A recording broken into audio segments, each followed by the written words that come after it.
Welcome, YouTube. Welcome, everyone. Welcome to the first edition of Home Theater Hub.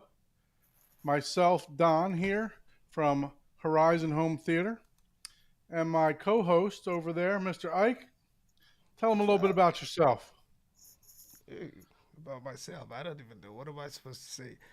Welcome, everyone. If we haven't met before, my name is Ike. I am Easy HT Tech. I like home theater, like to do fun stuff. And I'm looking forward to this show and, many more shows to come. So, thank you for Very watching. good, very good. Yes, sir. Myself also. So, we just wanted to bring this relaxed home theater show to you, which is going to have a lot of participation from the audience, from the chat, from uh, different various guests. Nothing too serious with this podcast. We may have some good some news updates or maybe even some home theater tours, maybe live home theater tours for you. But I've actually been doing YouTube for a little bit now. Horizon Home Theater. Unfortunately, I haven't posted a lot of videos in the past year or so. Just got a 4 year old at the house, so it's pretty difficult to post those videos on a regular basis. But hopefully, this will regenerate my passion for the YouTube and also for home theater. So, what about yourself, Ike? What you working on right now? Oh, let's see. I got a couple of items to review. Um, we probably won't go into them. Maybe later in the show, I might give a hint on a couple of them. And just looking forward to making a couple of changes to the home theater. There's a few upgrades that I'm anticipating in the next couple of weeks or months, and just some others that I'm currently working on. So I also will have my very first home theater tour video coming out. Hopefully next week. We're finishing up the video editing, so that's one. And then maybe I might get tempted to do my own home theater tour. So, Yeah, that I'm looking forward to that because I enjoyed watching your journey on your channel. If you guys haven't viewed that, make sure you go back and view those videos on Ike's channel. If you guys are subscribed to Horizon Home Theater, make sure you go over to Easy Tech and go ahead and give him a subscribe and some likes on some of his videos also. But yeah, I really enjoyed that series of videos that you did on your home theater build. Like that was really inspiring. Um, Motivated me to get off my butt to try to get my theater done. As mentioned before, with a 4 year old at the house, it's been a difficult journey to get mine done. But just watching a lot of the community and yourself, just basically pushing forward with all these new home theaters out of the tight group that we have has really inspired me. And we'll talk about my journey in a little bit. But you know, one guy who always teases me a lot because I haven't completed my theater. He's actually going to join us here in a little bit. Mr. Paul, how are you, sir? I'm good. I'm good. Glad to be part of it. Yeah, they brought me along for the comedic relief and to fill any silent gaps because I talk a lot and never stop. Everyone that hangs out in some of the audio groups that we have definitely know that. So, and I like to make sure everybody feels comfortable and just has a good time. And yeah, obviously, uh, I pick on Don a lot, so it's Yeah. it's it's out of love. It's not out I of think it's hatred. I No. think it's a mutual thing. We pick on each Oh other, yeah, right? for sure. Yeah, you give it back just as much. So yeah, somehow we got to get done to complete that home theater, man. Well, It's been like forever. But I yes, it has understand, yeah, been forever. the I was just talking to a friend of mine who I teased that might finish his home theater, but he's actually starting a house from the ground up, and he actually just got zoned and the septic and everything passed, and he has his plans already, vetted out, and he's going to be starting probably in the next 3 weeks. So and he's having a dedicated home theater. So if he beats you, that's pretty bad. That's going to be a I, house from the ground I up. can tell you that that's not going to happen, and the reason that that's not going to happen is because I live in Florida, and I'm not sure if everybody knows or not, but homeowners insurances are dropping people like crazy. So I have to get this theater done so that I can get somebody to come in and actually give me some homeowners insurance before Oh, the end of the year. So I'll be taking a vacation here in the next week or two to try to get the drywall hung and at least get it to. It won't be finished, but it'll at least be functional. At least, you know. Yeah, it So, can be a lot of work, man. Like for mine, I was fortunate that when I was building mine, I was actually on paternity leave. So I was staying up all night changing diapers and then going to build the home theater. So at least I was able to get that break right. I think it was 8 weeks of just sitting home, and then it allowed me to be able to do that. So even though I kind of tease you about the home theater, I understand. If I was going to work every day of the week during that time, I probably would be, still lagging behind, but I would have still made some more progress. There's no excuse though. yeah, yeah. yeah, It's no, tough. Yeah, it's tough. We all have it's tough. things in lives, and you know, I even haven't finished all the stuff that I want to do. It's just, you work, and after work or other events that you have planned that you do for fun, it's like, oh, do I want to work on this or relax? I Yeah, do get it.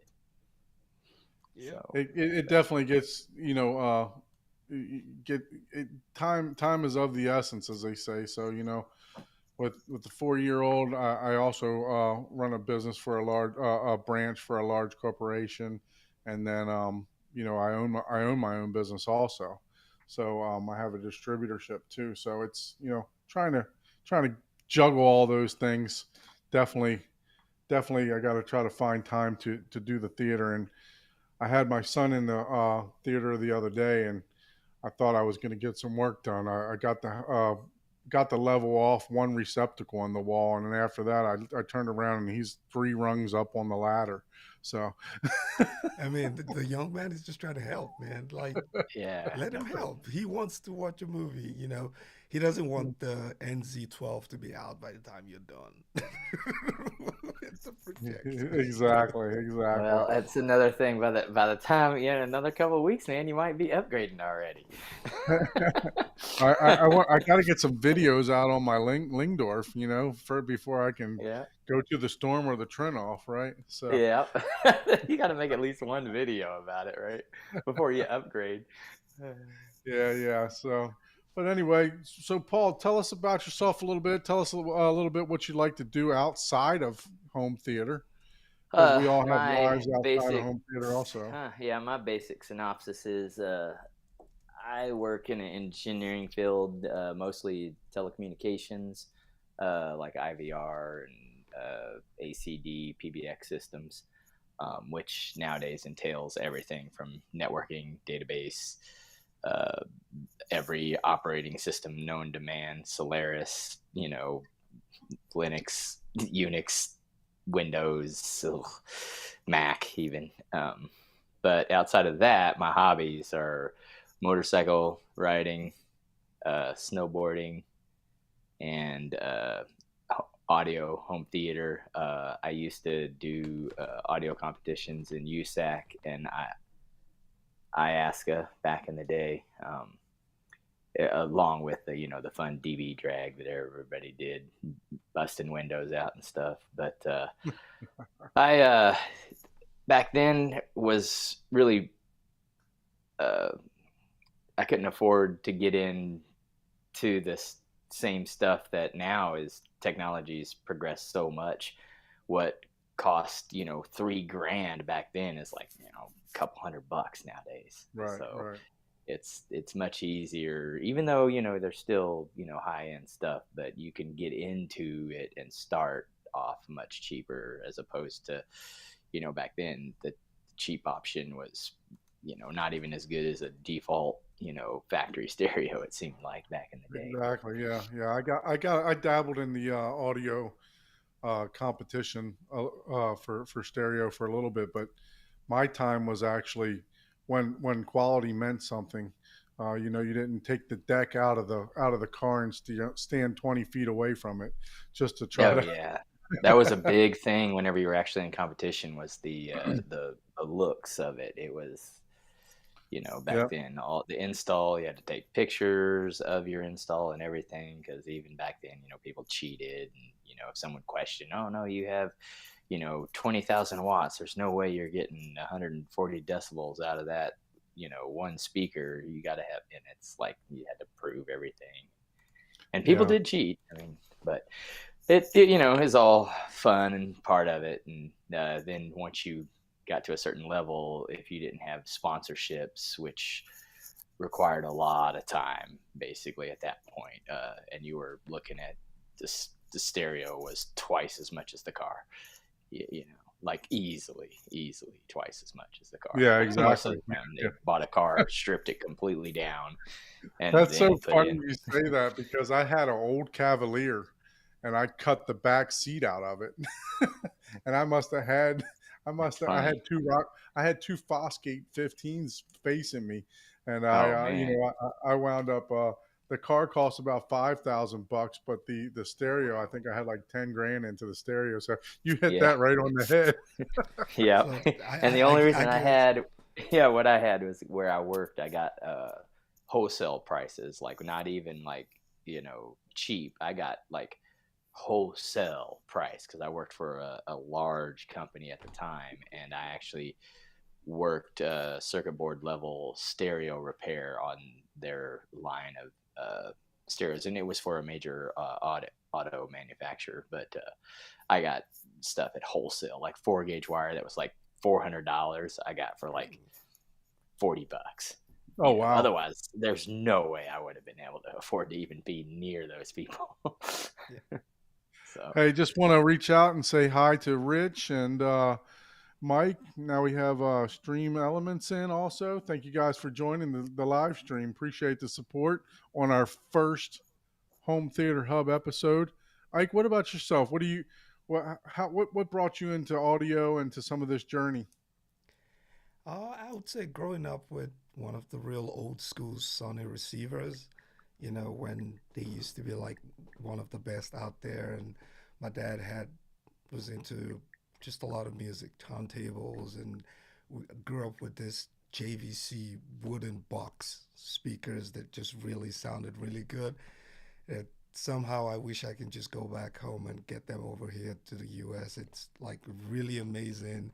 I don't think, when I got to the US, I was trying to find JVC speakers just because of that experience, but I don't they don't make them like they used to anymore. So, but that was really my experience. So I grew up just always enjoying music, and then slowly just found my way transitioning into just home theater audio in general.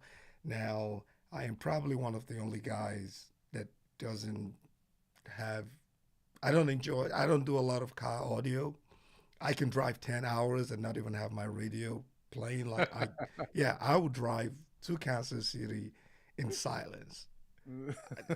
It's amazing, So I'm probably one of the few guys that did not have that car audio home theater type of link. I'm just You actually remind me of music and myself now because when I'm in the car, it's like a podcast or something like that. It's not even music or anything. Very, very rarely am I listening to music or ESPN radio or anything like that. It's like a podcast now or of something home theater related.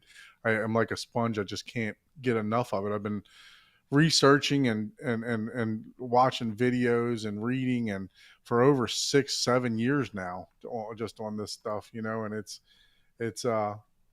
it's been fun to consume everything. Hey, Techno Dad, thanks for joining. Appreciate you for yeah, joining me I and the would say support.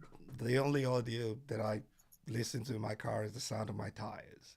Like I could drive uh, 12 hours. I hope you have some really expensive tires. I can get pretty droning. Yeah, it frustrates my wife. She's like, "Dude, can we listen to something?" I'm like, "Okay, I If listen. you're on I'm those not even a bridges, you hear those noises, Yeah. dum dum dum dum dum dum. I'm not even a sports fan, and I listen to sports radio a lot, or podcast or YouTube. you know. So Hey just driving Tim, down the thanks for road. joining. Appreciate you. Thank you. Hey team, what's up, Techno Dad? So, So you were talking about, your some of your journey into audio, and you mentioned you had an old school Sony receiver. Is that what you said was Sony? Hmm. And did that particular receiver, is how many channels was that? Do you remember? It was 5 channels. Five Yeah, channel. it was 5 channels. Now we mostly had it in the 2 channel setup because my dad enjoys listening to classical, with his turntables, and so yeah, that's what it was. We never really did have it in a five. I think there were the five. We did have the 5 speakers now, but we always listen to it in 2 channel mode. Yeah, So yeah. No, I, when I bought my I, I, first receiver, it was a Sony because I was hoping to get that same quality, but I yeah. would My never get first, it. my first receiver that when I really got into home theater was one of those older Onkyo. It was an Onkyo with the high current. I guess they called it high current at the time, and it was one of the first surround sound that I actually had, and that's what really drew me in. I heard a demo at Circuit City, and I was like, oh man, I gotta invest into something like it. Went and bought the whole Infinity speaker packages for the home theater, and yeah, it was definitely fun times getting into this hobby. So Paul, tell us a little bit about your system, what you're running over there, and what your well, setup is. right now I'm running. I used to have an all clips system, all matching everything, like all 11 speakers. So it's a 7.1.4, and I started off with the Klipsch, the original older Klipsch SPL 150s, and those I didn't really drive them that hard because I don't listen as loud as a lot of other people, but the amps kept burning up on me, so I got them repaired, and then I sold them off, and then I switched to HSU subs, and I have the Yamaha. I'm one of these oddballs. I'm not a Marantz or Denon or of course, the high end Storm or Chernoff or the Lindorf guys. I'm this Yamaha guy, and it might have something to do with that is what my favorite motorcycle that I have right now. So I am also brand loyal. Supporting the brand He in every he way just you likes can, he right? likes the sound of that wipeout. Yeah, Let's that's right. let's That's just call right. it what it is. You like the And wipeout. I've as far as I used to, and I still loved that system. My first actual home theater system was actually an old.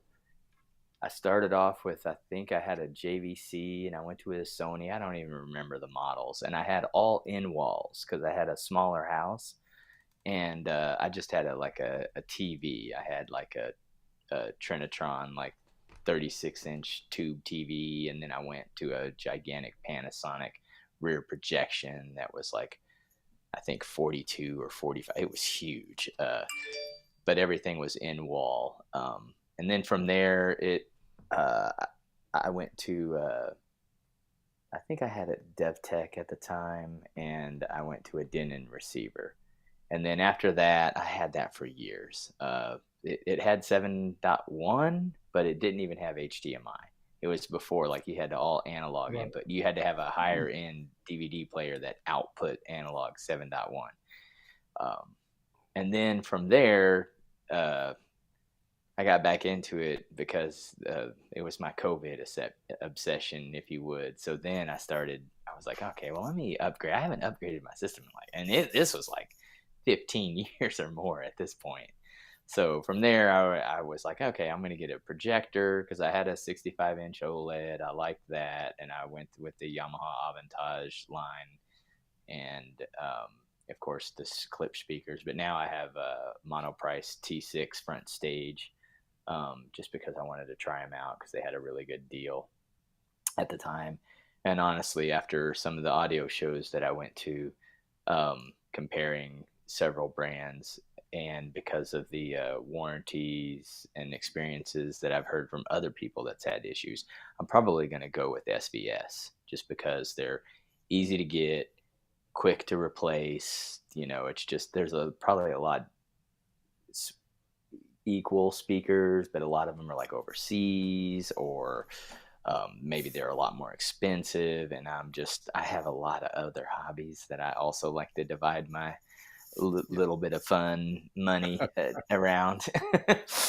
So So I got to experience your home theater when we came down to Kansas City for M Wave, and I I walked in there and I was surprised. I used to have clips, in my home theater before I moved and upgraded to in walls for um with the monoliths, and I never believed that I could get clips to sound the way it sounded when I walked into your home theater.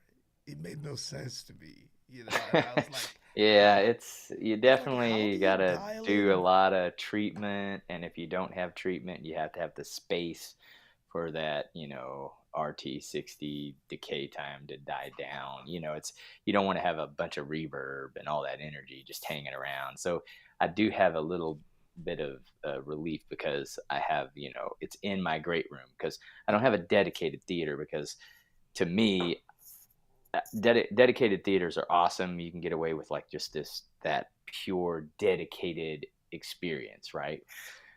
But I'm kind of cheap, I guess. And if I'm spending money on something, I want to experience it more than just once a month or once a week, even. So basically, I watch movies like all the time. And other than that, I also combine it with events or get-togethers that I have. As a matter of fact, I'm expanding my entertainment space to where I had a formal living room that I've just never used. It's just part of the house, and I'm going to make that my barcade. I'm literally going to put a bar along the entire wall, and then have like 3 or 4 arcade games and like a infinity table, and just make that a more fun space so people can That sounds come. awesome. And as what I'm going to do is, since China's on, I'm going to use Zone 2, and Oh, people will be able to watch, the same content on the 150-inch projection screen and the 65-inch OLED. So if you want the you're gonna make perfect, China pull over now. He's driving. I know he's gonna like, wow, He's running off the road right hit a now, curve yelling like, at you. oh, that. Hey, just to give uh, some homage, we actually met. All three of us actually met through Chana and Joe and Tell with their daily hi-fi show on their after show several years ago. When they put out, they were doing the virtual show, I guess, right around COVID. So we definitely appreciate them putting us together in that community and yeah. enabling us to join each other on And on this that's what it's all podcast. about. Just hanging out and having a good time with like-minded and people that are enjoying the hobby together. It's just like Yeah, any other absolutely. thing. Car shows, motorcycle trips. Like you go to motorcycle events and no, not people are just hanging out. They're not even riding. Now, me, I kind of am the opposite with that, but it's still fun to go to shows and hang out and talk stories. And I do that at a coffee shop that we have here. We call it Blip Roastery, and we'll drive there on it's the bikers church. We go there on Sunday morning early. And talking about coffee, and we'll go back to the home theater because I really want to talk about your home theater. Talking about coffee, Paul is a master brewer. Like Oh, yeah. he has as much coffee I do equipment I as home do theater equipment. watch several I learned from the masters. I wish I knew all their. I'm so horrible with names. I know like James Hoffman is a big time coffee YouTube channel, and Hoon's Coffee, and there's a couple other people that I watch. there's a couple ladies that are really good entertainers as well. I'm just horrible with people's names, but Yeah. that's I got into it from that just because again that was another at home 24/7 not getting out type of obsession because I used to drink good coffee and I'm not talking like I wouldn't do necessarily like the mochas and stuff. I like good regular like espresso shots even, but normally like I'll do a cappuccino in the morning, but Yeah, he's just making you because coffee in the morning, and he's still making designs on it. I'm like, bro, I, Yeah. I'm gonna stare at that thing in like 5 seconds. You Paul and I are Facebook friends, and I see these things at like 7 o'clock in the morning. I'm yeah, like, yeah, he's way too cheery for this. yeah, yep, yeah. So, I'm some of his still coffee working on my makers, latte art. I'm so bad at it. And it's like I don't know.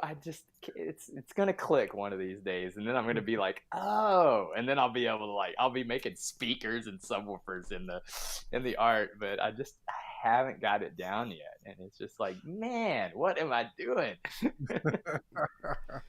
yeah, Yeah, yeah, I think some of his coffee makers are probably more expensive than some AVRs that we currently have on the market, Oh, and it works seriously, I better than would some of them. not. I I got that on a really good deal. Otherwise, I would not have that thing. Yeah, that cost more than a lot of people's AV receivers, and that's Yeah, not even a joke. I got it at like a third of the cost, though. Otherwise, I wouldn't have. I would have been like, nope, nope, I don't know, I can't do that. yeah. So, So that's so yeah, funny. yeah. So back to your home theater, right? I think one of the impressions that I took away from just all the demos that we did is that one doesn't really need a dedicated home theater space. It's great if you have one, but if you have good speakers at the minimum, right? Your speakers have to be good. And you put in some work with calibration, you can make almost any space. I mean, as long as it's not a town hall venue, right? With small speakers, but you Right. can make almost any living room space just sound really amazing. Like Paul's subwoofer game. Oh my goodness. It was something else. Like I sat on the couch and I was like, nah, there has to be a subwoofer somewhere. He had them hidden. I couldn't even tell walking into the room in the near field. So I literally had to just stand up and just walk around and try to figure out where the subwoofer was until he showed me where he was hiding them under a desk. It's like, so Yeah, yeah. I made that trip out there, but unfortunately, my flight left prior to Paul giving that tour, so I wasn't able to hear it. But I did hear a lot of great, great feedback from Paul's room, and just from knowing him for so long, we always give him you know what about YPAL, but even everyday Jay mentioned in here about the PEQ opportunities in that Yamaha that he has, so and some of that stuff is actually uh, trickling into some of the higher end AVRs and processors now that Paul has had some option. He's already had some of those options to manually do. Paul, you got a lot of experience in tuning your system. What are some of the tools that you use, to fine tune, calibrate your system? just like everyone else, I use basic RU and SPL meters, and I just as an engineer, it's easier for me to get into it because I understand, you know, not like I'm no expert by any means, but basically, I can look at a RT62K, a waterfall plot, and a frequency graph, and know the difference because even sometimes you'll see a lot of people show off their bass and they'll have it at like a resolution. It's like, well, I can make a 20 dB swing look flat as a pancake depending on how I display it. So it's just all, which there's nothing wrong with that. It's just one of those things.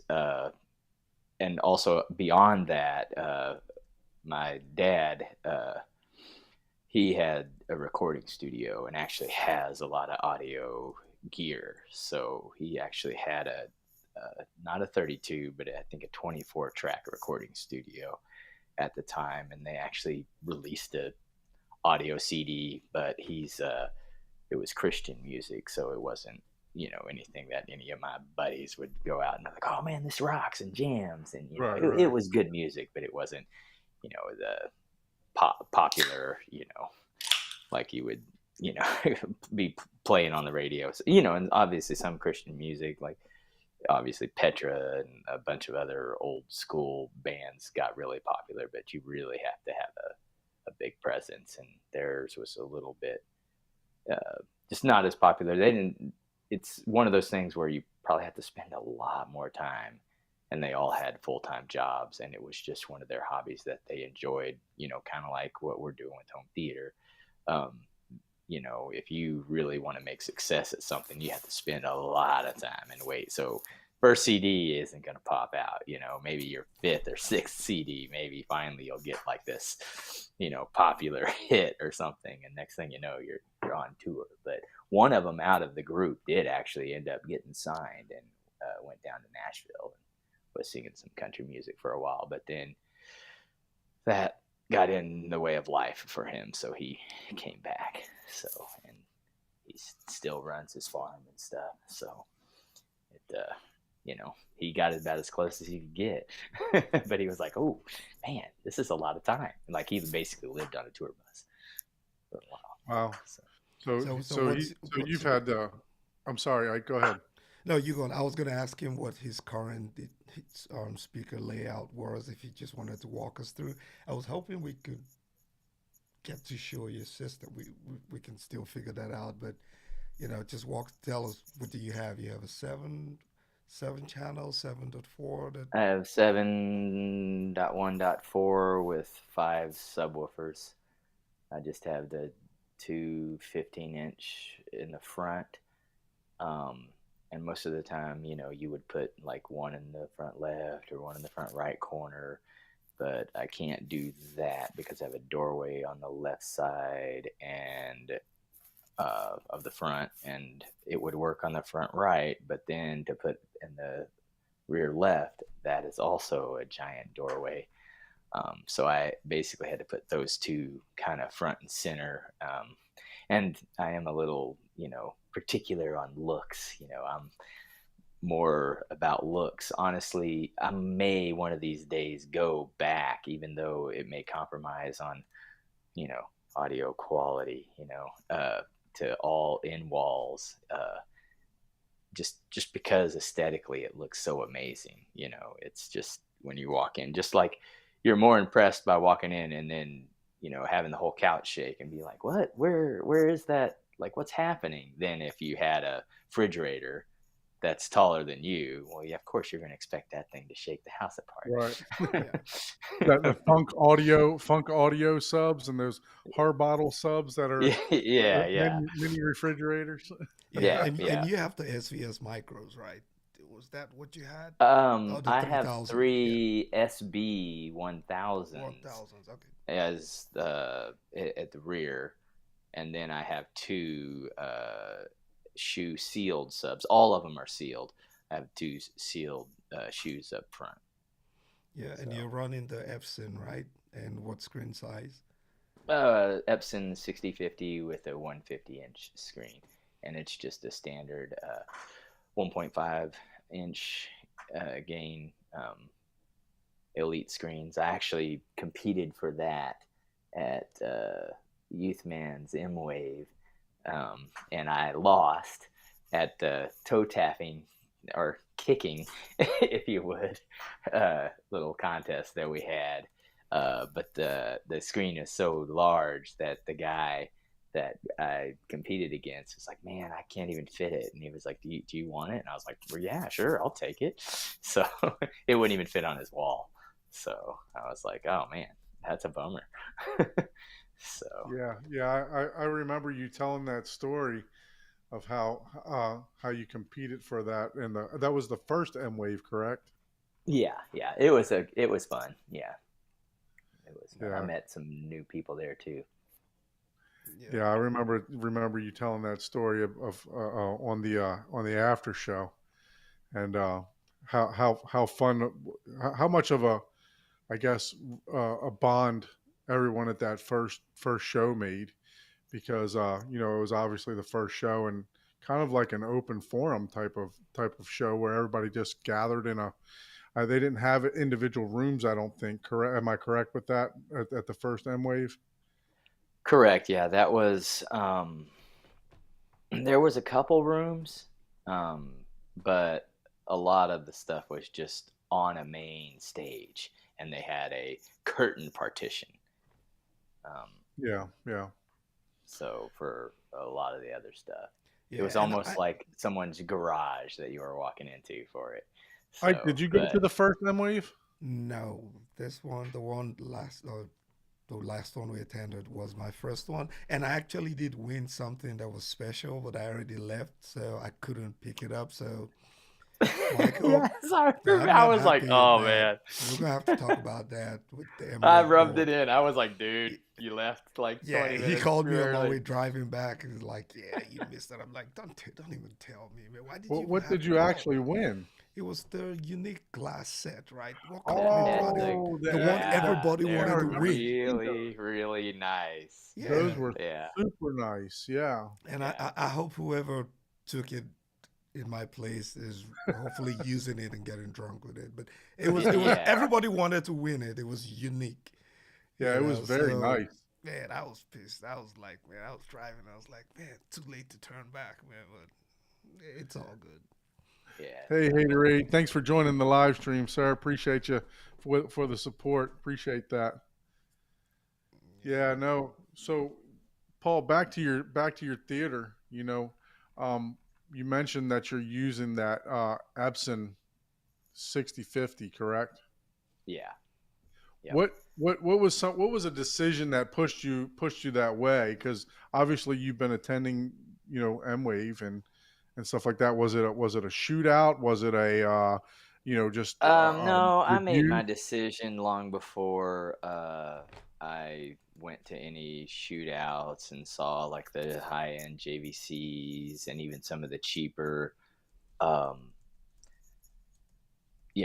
projectors that were, all just as comparable. It's for me, as far as price is one of the biggest things, again, because home theater isn't just my one hobby, and I'm a poor guy. So um the it for the light output, and since I have an open concept room, um and I'll show it here in a minute. I'll have to jump on my phone to do that.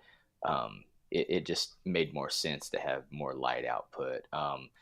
Now, if I also got into color calibration and calibrating, and that's a whole nother world that's way more complicated. Yeah. But by the time you make it like accurate, like get the delta of like a 3.5, it's actually a lot dimmer. But I have two different modes. I have one set where that it's calibrated, and then one it's like the delta is like 18 or something, but that's what you watch during the day. So and it's maybe not that high, So I but think that still it's like yeah. 12 or something, way out there as far as the accuracy on it. But So Paul, I think this question was for you. What kind of mic do you use for your calibration? It came from Big Jack. I just use the U mic one. I have the old school U mic and Rue. That seems to work. It's a little difficult to do time alignment with that. You kind of have to, because you can use the audio timing reference, but it's depending on how treated your room is. and how well your computer and software is, and free is free, it you can run the same impulse response and sweep and get, oh, I'm, you know, point 2 seconds off. Oh, now I'm point 0.5. Oh, now I'm dead on. Now I'm without even moving the microphone. So it gets kind of, you just kind of have to either switch to RTA and try to get things lined up where things aren't canceling, or just try your best to use the timing references in there, because without a loop back, you have no true reference of what the delay is from your computer to the AVR, and then the audio delay from the speaker to the mic. But that's, if you're that deep into it, you kind of figure it out anyway.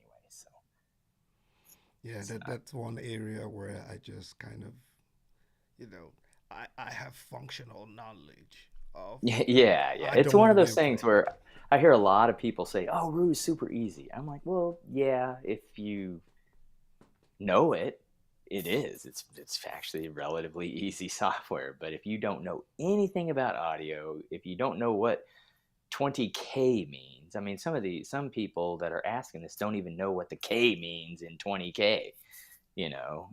So if of course it depends on where you're starting from. So it can be difficult. It's nothing to be afraid of. And what's nice about it is, since it's just audio, you're not messing anything up. I mean, you can always reset it and rerun your auto calibration, and you're back to square one. It's not like You you're know what they always say losing is you control. don't know what you don't know, right? So Yeah. Oh, and I don't know a lot, so Yeah, I you'll as be just much set, as fine. as much as I know, I don't know a lot. yeah, I just set and forget my system. I get it calibrated one time, and I don't even touch it until there's like another major, change in the room that requires me going back in there. And most times I would end up reaching out to someone, right, saying, hey, look, I need some help to do that. But when you talked about projector calibration, I remember the first time I calibrated, that was the LG CX, when everyone was buying the CX. And I got my colorimeter, calibrated it, and the color was so dim, the brightness was so dim, which you typically is what should happen, right? When you calibrate it, it's not as bright, but it's accurate. And I mean, after taking 6 hours to figure it out, I wasn't happy because I was like, it's supposed to be brighter. So I went and started all over again. Yep, yep. It was it, That's it was a mess. diminishing returns. Really, it's one of those things where if you're not into it, like, I just like tinkering and figuring stuff out. So that's why, you know, like you said, oh, your system sounds amazing. It's like, well, I've tinkered enough to where I had made this cheaper setup sound arguably amazing relative to just someone just throwing it all together. But I don't know that I would tell someone, oh yeah, you got to spend 80 hours figuring out this program, figuring out what sounds good, what actually sounds good in your room, and all this stuff. It's like, just run your auto EQ and be happy with and do room treatment, because as most people don't do any room treatment, and that is what I call, that's how you EQ your room, with room treatment. And if Yeah, you you're so that can definitely a thinker, all of Paul. You have the patience for that.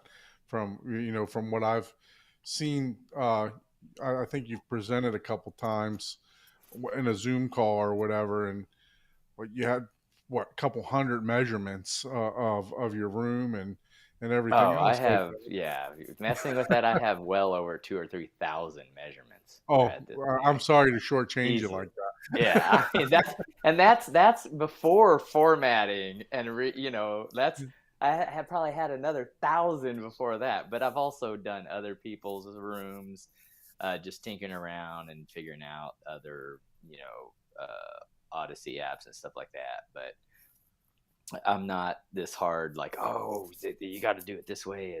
It's got to be this way, and it's like, it's like, it's if you're having a good time and you're enjoying it, if you don't enjoy looking at graphs and understanding what you're doing when you're changing an EQ, I wouldn't tell you to use Rue, because Yeah. that's what's interesting. It's like, oh, if I change the Q factor on this one frequency, it's like, oh wow, that actually affects this other frequency over here. It's like, oh, and just actually seeing that in real time and having a more scientific way of actually seeing it versus just, oh well, let me touch this knob and yeah, okay, that sounds better. Which that's good too. I mean, I've done plenty of that. Yeah, So yeah, definitely. You know, I, I I'm not as much of a tinkerer like you are when it comes to that. I kind of want to. I think I'm more like on the Ike side. I kind of want to get it set up, and start enjoying the content that was actually, the reason why I built the home theater, or in the process of building the home theater. So, um, but I've had my equipment for some time, but I did use the majority of it. I just like you, Paul. I have a open concept living room, and I actually set up a 7.4.3, excuse me, 7.3.4 system in my living room. So I used that for about a year and a half while I was demoing some of my area and getting it ready to start the build out. So Paul, are you comfortable with showing any of your equipment, or is that yeah, something? man, I even put the dirty underwear away. Yeah, I hope so. Don't take those skivvies away. And Yeah, I didn't. I was like, I'm not gonna clean, but I'll at least, take. I think I had like a couple of jackets or something out, and I was like, I'll put those away and make it look like I'm, you know. Yeah, do you got the vacuum marks? Those pictures you see on Facebook, that No, everybody's God, posting, and no, hell they no, put I the didn't back, they vacuum, got the diagonal dude. vacuum marks just perfectly lined up. Yeah, I did a lot of home tours before I bought my house, and yeah, there was some where they start in the center and they literally make like a sunflower. I'm like, man, that's going all out right there. That's Um, dedication, right? yeah, let me just find the app here, and Yep. So Don, what stage are you on your home theater right now? So right now, I have insulated one side of the wall. So in the whole right hand side of the wall, I have some challenges in my room, but I was able to kind of design around them a little bit. Um, I have two windows on the right hand side, and then I also have an exit door. So when I have that exit door, it's 36 inches wide, and then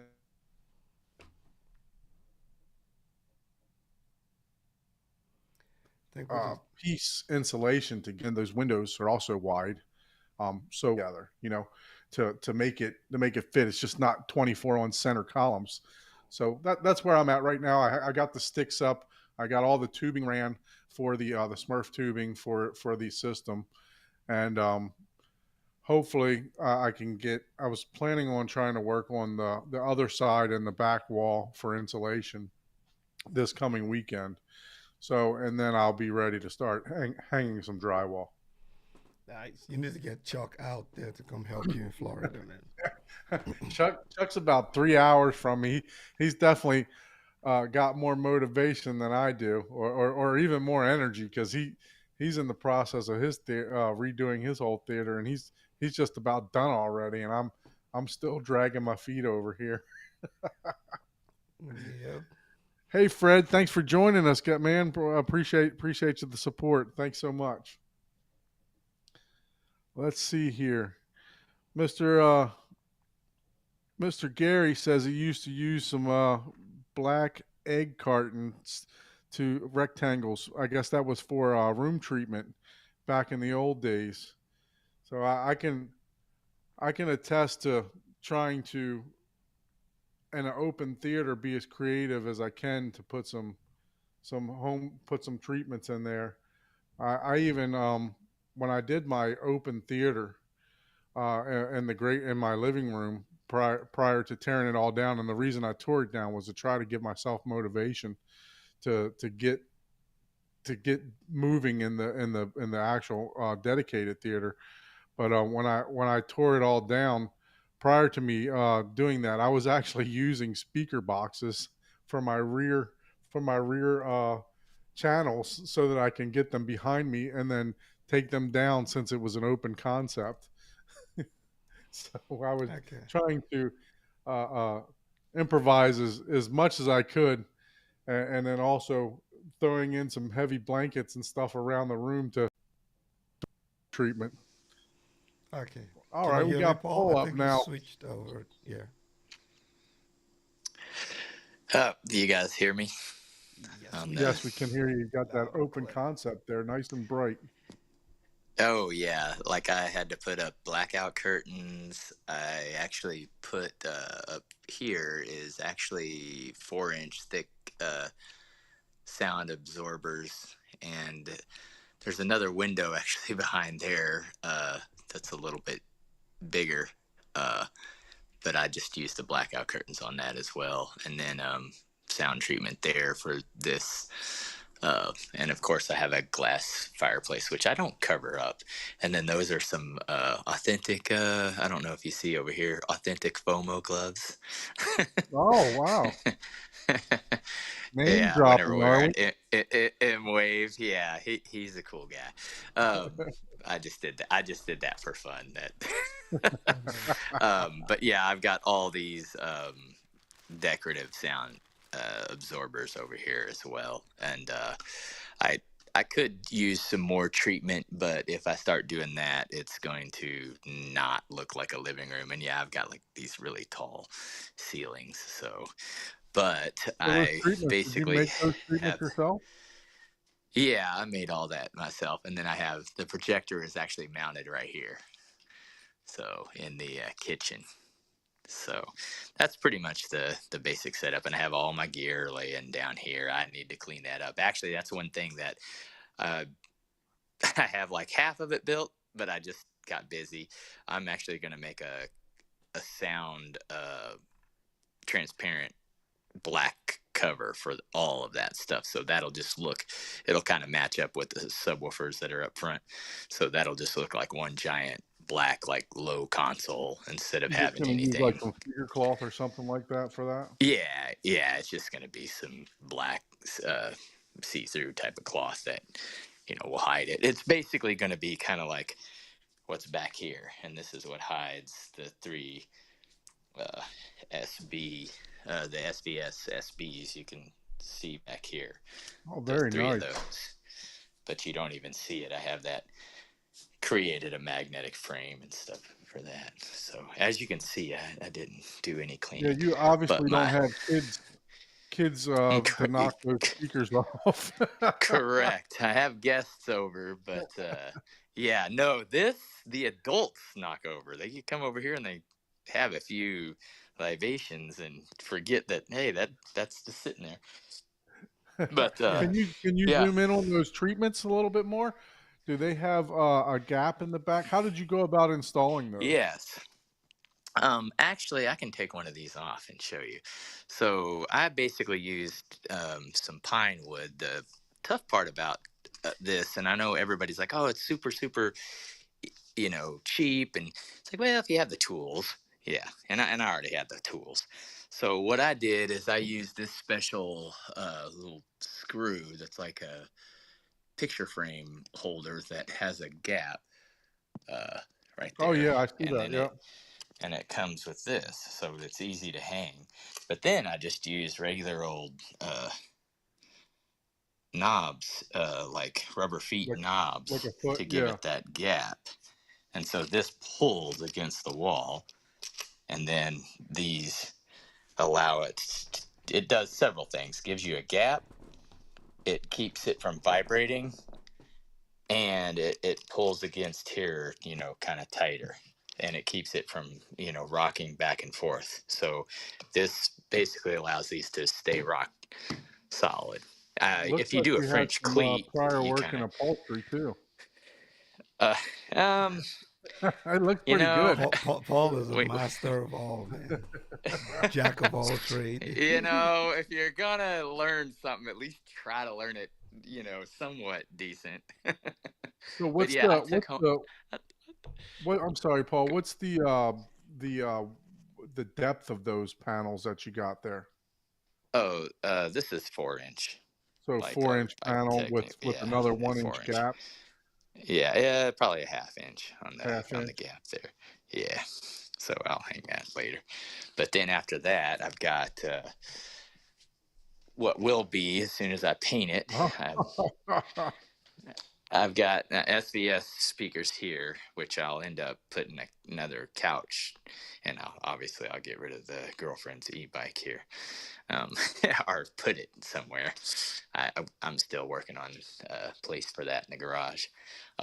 This is all going to be, coffee table, which is going to be a game table in the center, a couch, and then back here I'm going to do a full bar, and then it's all going to be. I'm still going to build this game, so this wall is going to be pretty evenly spread out of solid games. I'm going to try to keep a gap, maybe a little tighter than that for the fourth one, or the fifth one, I guess, in this case. But this is where I'm going to have my New Year's Eve party, and this is really cool because I'll put a power plug on it and a remote one, so I can, just turn it on with an app or whatever. But from here, it'll basically be, and I'm gonna paint this kind of like a yellow you know to pay tribute to the Pac-Man, one of the first favorite games, and then this is gonna be blue,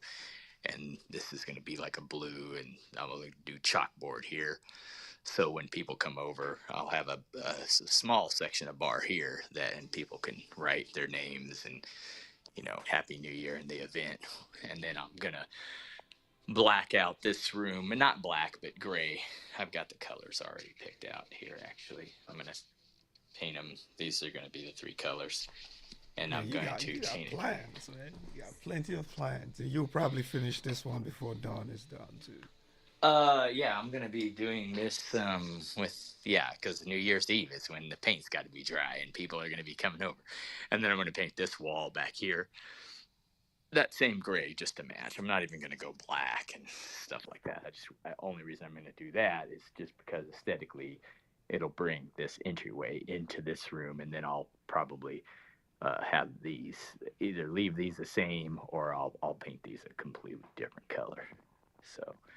But yeah, if you open this up, I mean, I don't know if you can see. I mean, this is just like Yeah, we see it. all, it's gigantic windows. And then, of course, up here. So that's the biggest problem I have had. And that's why, again, I went with the brightest, decent, um, projector that that wasn't like 30,000 or, yeah, sure, I could have got a Christie or a Barco or something for $100,000, but no. Actually got a deal on that one through Chana, so I was happy with it, with the deal I got. So Very nice. So let me ask you one question, right? I'll probably be putting you on the spot. So if you had $10,000, what are the 2 or 3 gears you would replace in your home theater right now? I gotta think about. Honestly, if I had $10,000, I would simply get a AVR that can do 0.6, and then whatever amp I needed to make that happen, and then of course the two more speakers. for the heights. But That's Yamaha doesn't make anything with point 0.6 today. they don't, right now they might. I don't know if their latest ones. I don't think they do. And if they do, I want to stick with something that has all the XLRs just for ease of use because I've already got the snake cable. So I don't want to have I have one snake cable, giggity, and it has 12 ends on it. Of course, I only use 11. But it's just one cable that goes from the amp to the processor instead of having 11 different RCAs. Now maybe one of these days I'll move it into the guest bedroom just behind this wall, but if that was the case, then then it wouldn't matter. I would just put it in like an AV rack like you fancy people have. Then it wouldn't matter if it was RCA or XLR, but just squeezing, managing, all the random cables versus just one is way, way easier. It just out here anyways. So, and while we're here, I'll show my coffee bar. Actually, this is how cheap I am. Now we're getting a full house tour. This is a tool. Welcome this is to a my tool bench. Yeah, this is a tool bench actually that has adjustable legs, so I could match it exactly with the countertop. And I got that for a couple $100 instead of. Look at this. Look at that. Yeah, look at that. This is my morning routine. You gotta measure the coffee beans the exact amount. Then you gotta put them in here, and you gotta make sure you billow it out so you don't leave any grinds in there. You gotta, make sure you tamp it properly, throw it in there, and then of course you gotta, if you're having a cappuccino or a latte, you gotta froth your milk. So that's where all the coffee art happens. So Paul, you're you are people are asking for requests here. Everyday Jay says, can you show your Govee Dream View? I want to see how it works with the projector. Oh, are you able to do that? Actually, I haven't done it in a while, but maybe. Yeah, you tried it when I visited, and it was really amazing. So the sync, but it took us a few minutes to figure it out. Correct. Yeah. If it works, it works. It's either I have a sync issue, or it just works right away. So that's the only annoying part about it. But so we'll I can totally do that. So what is cool about I had a Govee sync that used the camera, and this thing isn't exactly the fastest type of scenario, but what's better about this now? This comes with an LED strip that you put on the back of a monitor and two stands or candlestick or RGB LED lights. The difference between this is that makes it way better is during dark scenes, instead of just dimming because the camera sees the, just the luminescence of the, off, your black screen still is projecting light. It sees that. So on the other ones, it doesn't know, there's no light. It just goes to the minimum dim setting on your standard Govee lights where you're using a camera. On this scenario, since it knows, there's no signal or no light to produce, it turns the LED lights off, which is really cool. So, but let me see. I think I have this set up to. And Fred definitely likes your beanbag chair over there. Oh yeah, see this is how that gives the room character. Yeah, that's the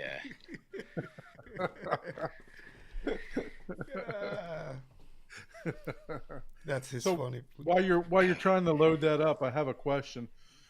when you build that cover, it looks like you got your center channel. How is your center channel arranged on the bottom down there? is that sitting on a stand or is that angled up, or how do you have It's that arranged angled. there? It's angled up with door stops. Okay, I've actually heard of people using something like that. Yeah, I mean, if you really look at it, like I said, I'm a cheap guy. I'm not gonna pay $500 for something that you don't look at, you Right. know. So yeah, if you look, it's literally just regular little Okay. door stops that are Yeah, angled. and your And seats are also a little bit lower, right? They're not like the standard high seats, home theater seats. So that even helps too, right? So when you sit, Yeah, I don't even know if I got this thing plugged in anymore, to be honest. Let me see. And I'm like, yeah, I know this thing used to work. so you're going to build a cover. Are you going to try to raise the center up a little bit more when you build that cover? Yeah, I will raise that up with a stand, and then so it's less angled. But yeah, I do want to raise it up a little bit so as much as we possible. lost your video for a minute. It went dark.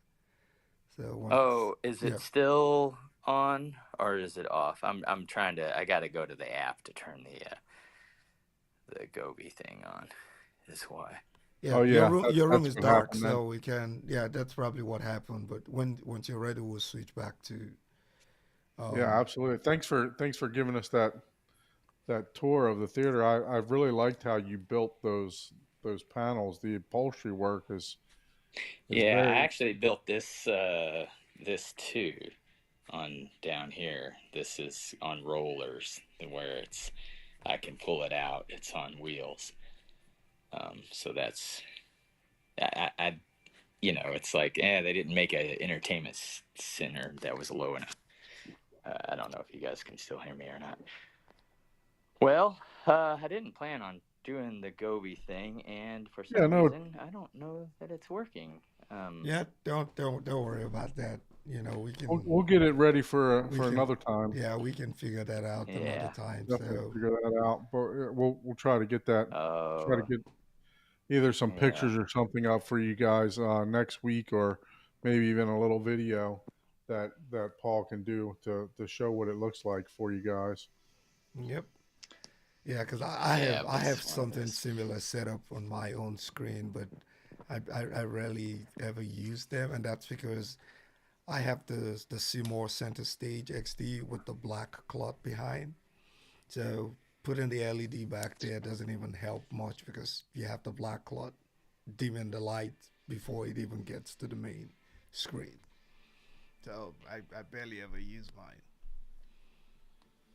Yeah, I've never done any bias lighting or anything like that behind my TVs, or I do like the LEDs as you can see behind me, but I, I do like there's some people that I know that actually don't care for any LEDs. They just want a flat, just a blacked out theater, which, to each your own.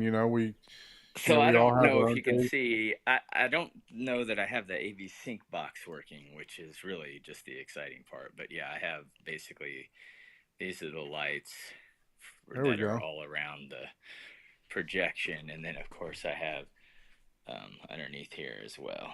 Now I'm gonna try to mute this, and I don't know what content Yeah, you on might want to here be is careful what you actually. play. Yeah. They don't get us a copyright strike. Well, I'm that'd even be. more concerned about something else, but that's beside the point. We Yeah, I will still think get it. this is. Let me see if this. Yeah, see, it's not working. Okay. Yeah, the sync box for some reason is not working, and I think that's because of the. I have two different settings. I'm using one of the other outputs, and I honestly don't remember which one I was using. Cause yeah, I Yeah, I think think that's. we had to figure it out. There was some type of um, input we had to switch to, but you know, I know what happened. Yeah. Okay, hold on. I think maybe I'll be able to do it if I can just hit. What happened is I had an issue whenever I was doing I See had a Big new in the movie and house. Thank you for joining. I was trying to put it on a on my media server, and it was down. So I ended up bringing out my Blu-ray player. So I used the Govee AV Sync as the media player, but I should be able to. Um, oh well, Mr. maybe Joe I might have Intel, thank you already. for the support, sir. Appreciate that. Thanks for joining us. Oh, Joe's in the house.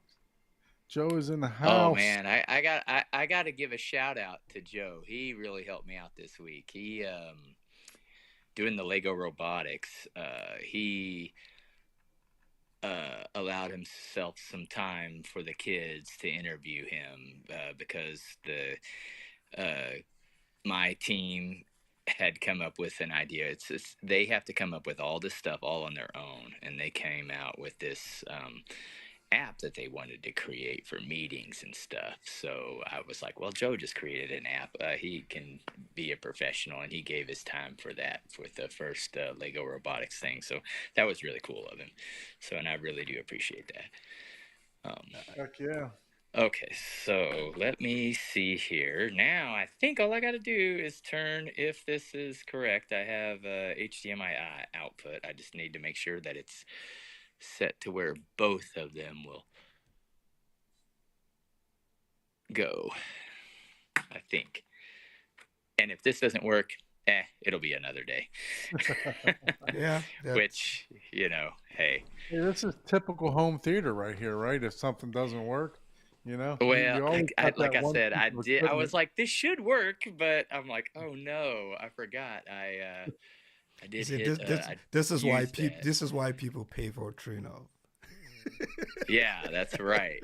Well, this would be Connect 4 or whatever. No, yeah. See, it's not home working. automation, right? So, yeah. This is why you pay. But because see, I changed something. So once I changed it to temporarily use my Blu-ray player, it doesn't work anymore. So it's like, oh. So that's what's happening there. So, but anyways, that's. So unfortunately, I can't do the the Game Sync box because that is what that is. It's the AI Game Sync box, and I use it in movie mode or something like that. And it's not quite lined up. You could probably get better LED strips that have more LEDs in it to get more resolution to be able to. But I don't even know if that would work because on that the dream mode or theater mode or whatever it is, there's certain dots that you have on your screen, and that just does a specific section. So if I did like the RGB bars, right, it might be red like right here, and it might be like a little bit over on one side, so it's going to be like a couple inches off on this, but this is a 150 inch screen, so it's off a little bit on that. But as far as like just like when I'm doing this demo that's on there or a couple other light show demos, it's pretty cool. And as far as just if you're playing games and stuff like that, like Nintendo and whatnot, it's fun. I like the lighting, and of course under here it's easier to see if you got the lights out for stuff. So I like lights and stuff like that. I know it's not the dedicated experience, but Yeah. It So sounds Paul, amazing. I experienced it. I know Chuck also experienced it, and we both agree that it's just different.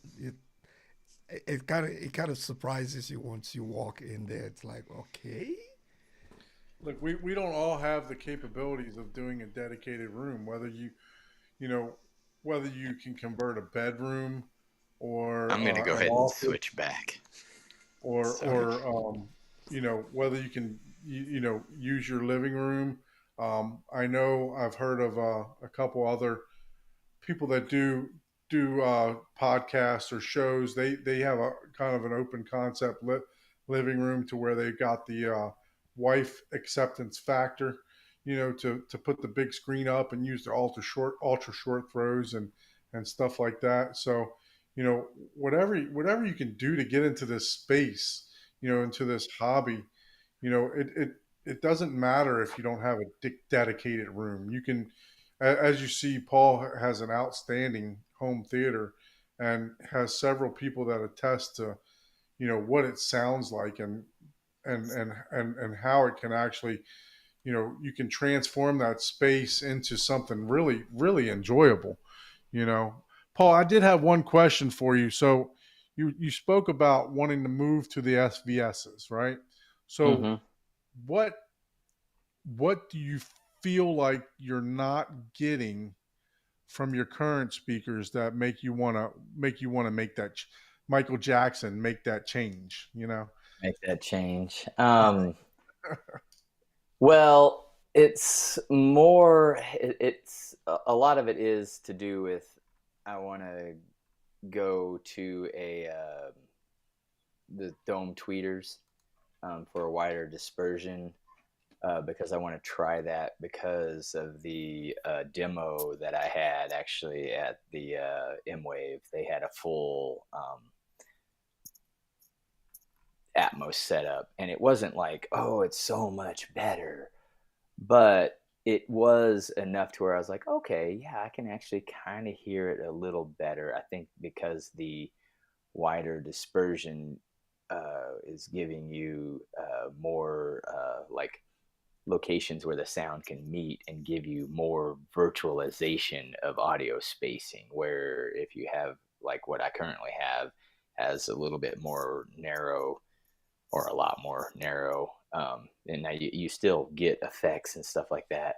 Um, it wasn't a night and day difference, but it's just one of those things where it's not on my priority list. That's why, like, even whenever you asked, oh, if you had $10,000, I didn't even mention the speakers. I didn't say, oh, I would just replace all the speakers. I would be like, oh, well, if I just had someone just gave me 10 grand, I would spend that on trying to get the point six to just get that more, maybe even with front wides, just to be able to have more locations where the sound can isolate itself. But is it really that much of a difference? I mean, Atmos it's great, but I'm still, even though I love it and I have it, it's like it's not like if I'm listening to a 5.1 system, I'm not having just as enjoyable as a time.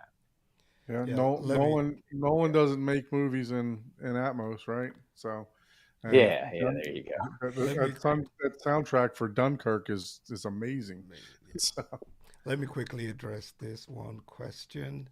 Um, Cormac 29. So yes, the 365 IWs, that's what I currently have in my setup, the monoliths. I have them in the 7.4, 7.1, but 4 subwoofers, .4 configuration, and I can tell you they're one of the best budget speakers that you can buy out there in the market. I got them dialed in by Joe and Tel, and I don't feel like I'm really missing much. And I get to go out now and listen to other home theaters. And yes, they are not the Pearl Listens, right? They are not the Arundels. However, if your room is properly treated, if you have a good AVR like the 6500H, I believe is what you're using, and you get those things dialed in, they're really, really great. Like I'll say this.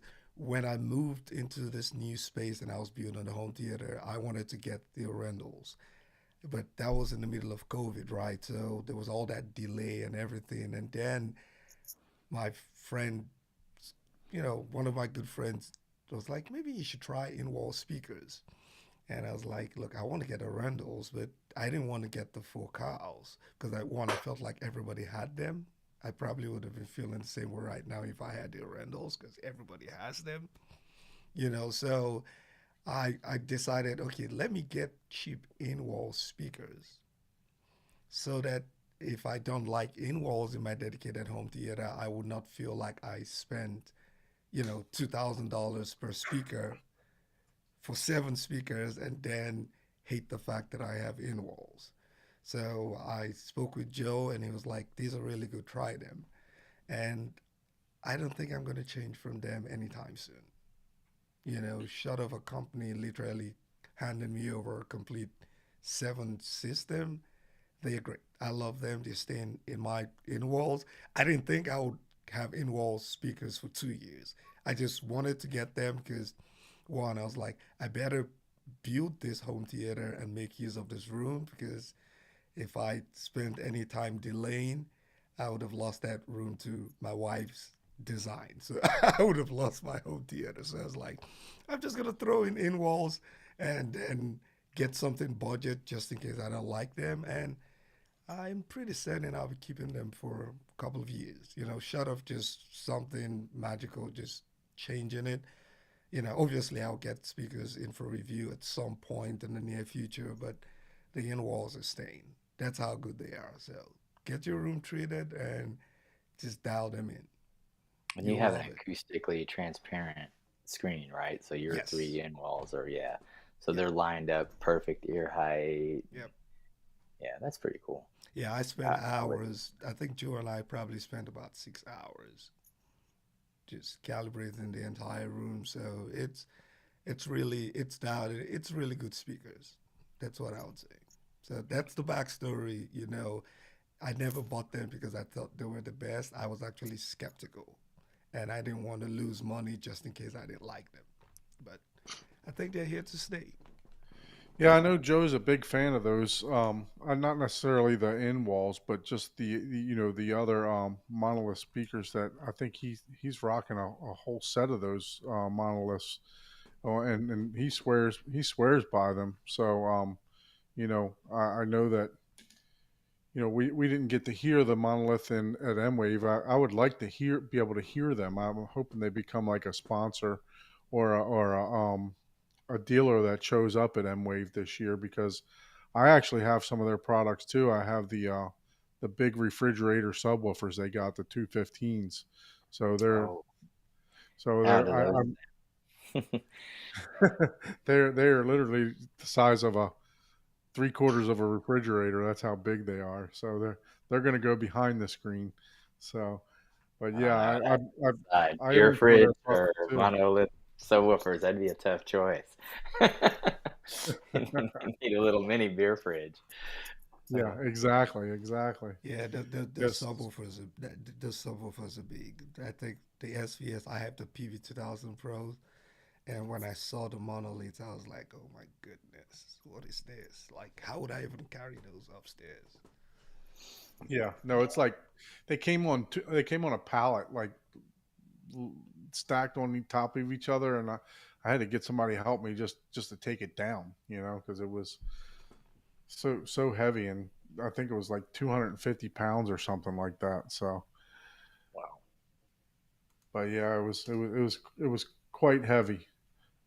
So Joe says he's got the Arundel 1723s. Oh yeah, I'm gonna have Oh, to so he, watch he, that he made the review. upgrade then. See You what got like he, Beyonce and upgrade you. yeah, see what he thinks of those. Yep, I'm looking forward to that review. I Yeah. I think says he I think it's appreciates going to be those an monoliths interesting, even more. spicy one, but looking forward to it. Yeah, very very much so. I've heard a lot of good things about the Arundels, the Arundels, or however you want to pronounce it. Right? I Yeah. think Arundel. Michael Youthman got the proper pronunciation when he had them on his channel a little while back. But Oh, did he? What did they say? Was I it believe it was Arundel. Arundel or Arundel. Arundel. Arundel? Well, So we got a question for you, Paul. yeah, those Oh well, SVSs that I think Paul, correct me if I'm wrong, but M Wave they were one of the speakers that finished in the top one or two in the speaker shootout. Is that correct for the bookshelves? for the yeah, the bookshelf. There was actually the Arundel.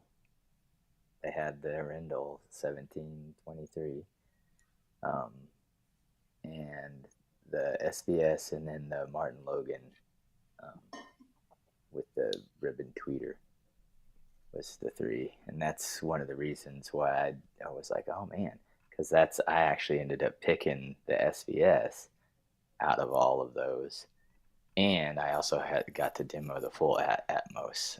And as far as I don't have SBS in my theater yet. I only have the two prime bookshelves, and they sound amazing.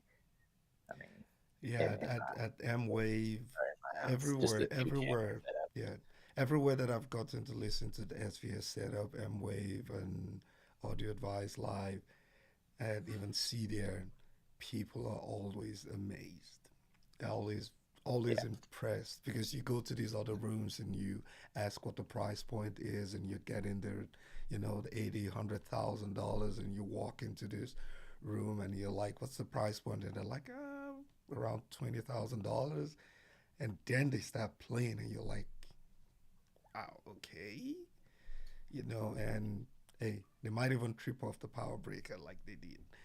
So like they did at Emway. yeah, so So those of you that are in I think a lot of you already know what M Wave is because Michael's definitely been talking about it. Youth Man. Um, I was gracious. I was uh, able to join the second one that they had. It's an audio event in Kansas City that they put on that does a lot of comparisons. So if you guys are in the market for new equipment, I don't know anywhere that you can go and you can see an LS 12,000 Epson versus the um, JVC NZ9 side by side, and then you throw a Mad VR on it, to on the Epson to compare it and see, okay, well, this picture might actually be better than the NZ9 now, so. Um, but yeah, it's definitely a great event to go to. It's an audio event that Youth Man and his partner Ryan are throwing out there in Kansas City. I think it's in June of this year. So make sure you guys go to the to go to his YouTube channel and pick up the website and get registered for that because I'm definitely going again this year. Ike, are you going to be out there this year? yep, I'll be there. I plan to And be there. Paul So lives like a rock's throwing distance from there, Who so is I'm. this that we're talking about now? What's his name? I don't yeah, know the but guy. talking about those yeah, I was in that projector shootout room, and I left there with one take. Some of the price points for these projectors are not what the picture quality difference. If you get them dialed in, it they're so similar, so close, and you're like, why is there this level of price point? I almost feel like you're paying for a brand name Yeah, at because some you're looking point. at those barcodes, though, man. Of course. No, Yeah, but at Ike's Amway they over had there Ike's over there comparing the $200,000. The lens no, weighs but more than my entire projector. no, but they had the LS twelve Yeah, thousands, the NZ7, yeah, I think it was the MP5 and the NZ8 and 9. But that's what I'm mhm, saying, right? If you get to yeah. look at them in the same controlled environment, right? They all You would have you their they yeah, all have their advantages, and yes, they it's have the fun to look nuances through. that you can spot, but the question becomes, are they what the price difference? Is that difference, right, that you see really what that extra five, six, seven thousand And that's dollars? different for everyone. Depends Yeah, on what your Yeah, exactly. priority is in that situation. So, but You may be more of a video file, and you may enjoy be the cheap video like more than me, and you're getting the Walmart Vico or the Amazon Direct one and don't calling do it that. good. Don't do that. Yeah, no, it's definitely a great event if you're in the market for speakers or um, projectors, any type of equipment. How often can you go and hear uh, you know high end Storm, or I know Storm was there last year. You know, I don't think Trinoff was there, but I think they're trying to work on getting Trinoff this year out there too. So I'm not too sure about that. I could be incorrect about that, but you know, but this, the storm processes were absolutely amazing. Yeah. From what we heard, they were set up in multiple rooms over there. I think most of the rooms they had storm, correct? Yep. Yeah, Yeah, Storm is the price of me. yeah. So High that event is just great for people that are absolutely just looking to compare products and get a feeling of a new what a home theater can be like, because there was several rooms set up and the full home theater setup. Some of them had over 20 speakers in them, I believe. Including subwoofers and everything else. So Yep. Yep, there it was definitely a good experience. The reason that I liked it over some of the other ones is it's just more of a personal hangout than, I mean, obviously everyone's there, the vendors are there to sell their products and promote their products, right? I mean, that's just, well, duh, you know.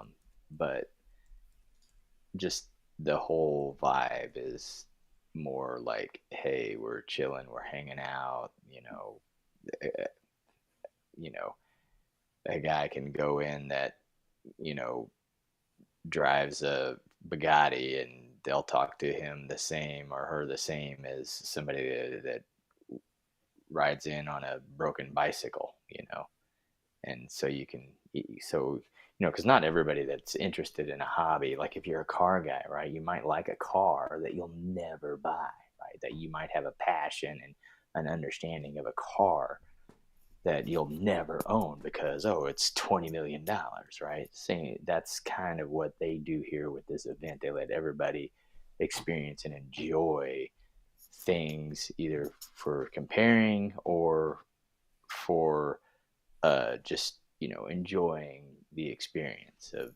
getting able to, oh wow, yeah, actually I seen this, I seen that, I experienced this, I experienced that, just like test driving a Aventador. It's not everybody can even do that, but here you get to do that, and you get treated like you're not just some schlub. Oh, you're wasting my time, because they're just there. Everyone's there. Obviously, they are promoting their products. Obviously, their hope is to make some contacts and some sales, but they still, in that particular, instance, they're just hanging out. So, and they love it when people come in and ask questions. So, yeah, definitely, definitely. It's a fantastic event. I'm so glad I got to enjoy it. I actually booked my flight literally like the week prior to the event, and because are I you didn't and know if I I gonna was going to be able come to here go. and share the room together? Hey, as long as we keep the pillows between us, like in planes, trains, and automobiles. I'm gonna say it. I'm calling both All of I the. gotta say is you better take the shower I first, because he was in there for like 3 hours. I don't know what I the hell he was. was doing. He was doing a petty, a manny, I am calling dibs on the couch right now. I just want to waxing sleep the on. I just hair. want to sleep on the poop I am beanbag. sleeping I'll on be the good. couch. You Yeah. can have the room. That works just fine. But Definitely, That's definitely. funny. Well, Paul, we definitely appreciate you joining the first Home Theater Hub podcast or vlog or whatever we want to Yeah, call it here. We thanks really for letting appreciate me you hang out, and if I, joining us on this if I'm ever allowed back inaugural again, event. oh, you're always welcome. This this is Absolutely, home for you. absolutely. I already So saved you a seat. So. go ahead, Ike. I'm sorry. No, I said I saved him a permanent seat, so he is good. You didn't. Yeah, we got him a permanent seat over on the bottom right hand corner. Can you Brady Bunch him over in the right hand corner? yeah, put me over in the corner where I belong. I mean, people that know me would be like, yeah, that's where he belongs. Well, we You gotta definitely keep it. appreciate you again joining us on this first first show of ours, and thank you to all the guests that joined and the support in the chat. Everybody on here with their comments and giving us some love for our very first podcast or home theater hangout, or you should say here. This type of forum is going to be an open forum. We hope to have a lot of you that we know on the show. If you're willing to come on with us, so reach out to myself or Ike, and if you want to be a participant on the show like Paul was today, reach out to us, and we'll get you on the show. We wanted to just be an open discussion about home theater, home theater topics that are going on real time, products, and some live home theater tours like we did today. I know that's one of my favorite things to watch on YouTube is just home theater tours, because it gives me ideas on how do I want to design my theater, and look to see what other people would do in certain instances that would be different than what I would actually do, Yeah. So thank you again, everyone, for joining. We'll be back at the same bat time and same bat channel next week, 9:30 Eastern time, 8:30 Central time. Correct, Yep. Ike? Yes, that's it. So the goal is just to have fun, hang out, get, every one of you, one or two persons, three persons join if you want to show your current home theater setup, what you have. It doesn't have to be anything special. We just want to talk through it, share in the fun of home theater. And one of these days, I'll probably be showing mine too. And I'm sure Don will be showing us his, even though it's going to have the construction. Is it on the Hey, I'll construction I'll side? definitely show you what I He'll went through probably for have a couple of construction. tapes around it. But, feel free to just reach out. And we will be reaching out to a couple of you guys also, just to see if you want to come on and spend some time with us. So, but this has been fun. I'm looking forward to the next one. Absolutely. Thanks again, Paul. Really appreciate you. Thanks for sharing Appreciate it. your non-vacuumed home theater. Yep. My non-working Govee setup. Yeah, that's in that instance, it was Really definitely. appreciate it. Thank you, guys. Have All a right. great Later. evening. We'll see you next week. Okay. Thank you.